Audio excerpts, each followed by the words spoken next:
Welcome to SITREP 15. We have plenty of treats coming up in the special Christmas edition, including a closer look at the new and very unique PvP Fortress mode. We'll be answering some of your questions and talking to the producer about future game updates. We'll be also revealing our contributor of the month, but first up, let's join our audio director in his secret sound room and find out how the music for EndWar Online is created. Enjoy the show!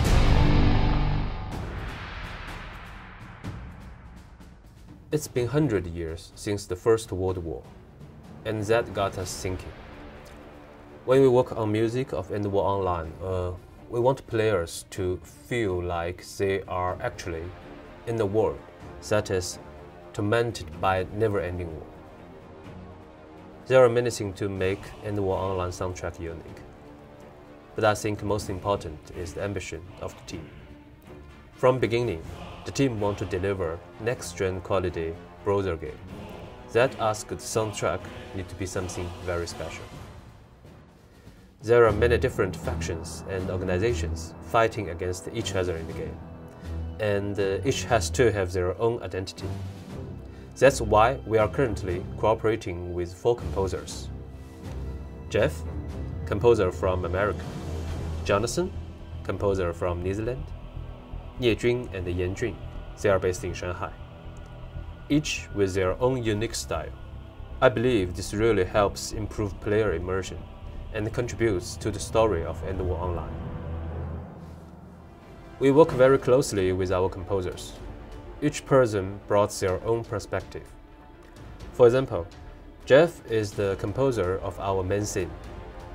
We work very closely and we discussed a lot to define the structure of the track. It's Jeff's idea to organize the track by 9 different parts. That's why the theme can sometimes be dark and sorrowful, yet others can be uplifting and energetic.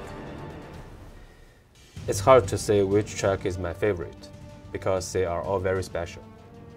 However, I'm very proud of having the chance to work with 4 internationally renowned composers. Something that makes the music really special is that we recorded with an orchestra in Budapest. That makes the quality of our soundtrack truly worthy of a next-gen browser game.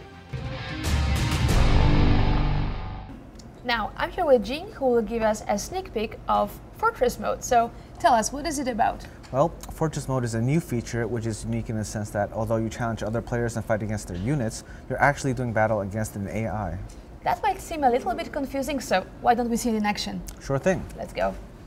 So, the basic goal of Fortress mode is to climb up the leaderboard by challenging others and stealing their ranking, but you can also be challenged and lose your own spot. That's why first off, I need to set up my defenses. This screen shows the units that the AI will use against challengers, and even though it may be intuitive to simply pick the strongest ones, unit variety is equally important. After that, it's time to battle. As you can see, an opponent has already been selected for me, which is based on my current Fortress mode rank. The battle briefing screen also displays what units the opponent is using and his overall strength. If I wanted to, I could find an easier target, but I'm pretty confident against this guy, so here I go. And that is Fortress mode. That's very cool. Thank you very much. And now it's time for You Ask, We Answer. Please welcome David, our lead game designer. Hello, Anna. Hello. So we received some great questions from our forum user Commander Luna. Let me read the first one to you. Will the game let us play battles around the world, like a map in Africa, China, India, or even the Arctic?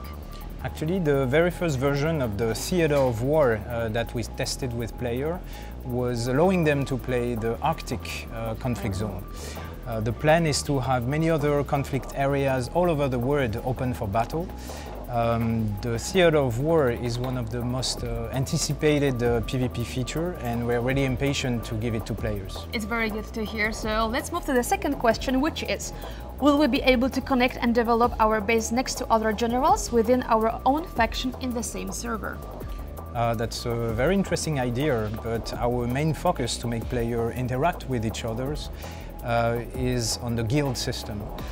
So inside the same faction, players can form smaller groups and accomplish goals together. Okay, thank you for your time. Thank you, Anna. And now I'm here with Joe Huibo, the producer of EndWar Online. Welcome. Hi, I'm back.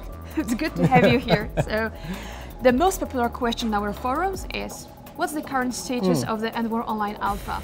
Can you give us some insights? Oh, of course. Actually, we are preparing next version. As we confirmed that in next version, new commanders, new game modes, new equipment will be there. And also another very important change we are making, which is based on our fans' recommendations. Right now, I cannot really tell you when the next version will come. Yeah. But as soon as I know that, you will be the first one to know. Our fans will be the first one to know that. We promise. Thank you very much. Thanks. It's high time to reveal our contributor of the month. All right. Since it's Christmas, we wanted to be extra generous, and that's why we're giving it to 4 people this time.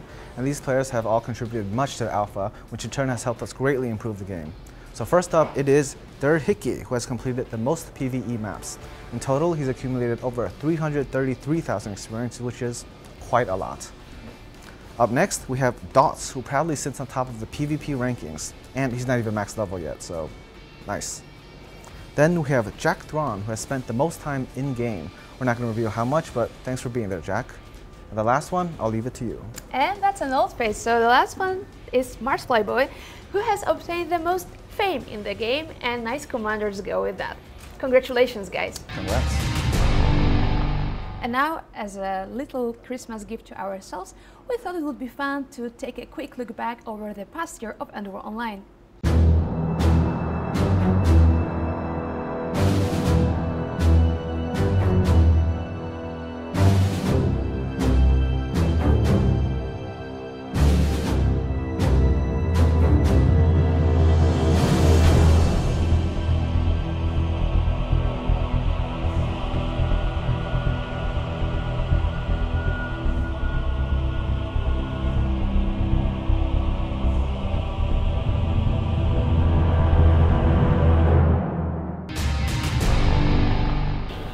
It's been an amazing year, and I'd like to thank all of you for joining us in our journey.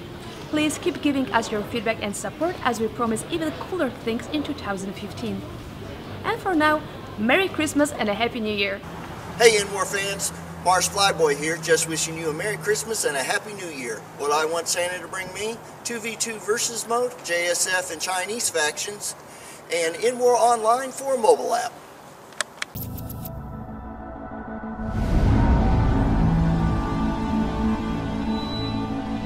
Ooh.